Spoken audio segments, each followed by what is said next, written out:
But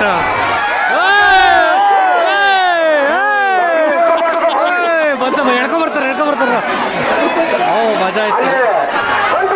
ಹೇಳಿರ show ಮಸ್ತಿತ್ತು. Video ಮಾಡ್ತಾ ಇದ್ದೀನಿ. ಮುಂದೆ ಬಿಡ್ರ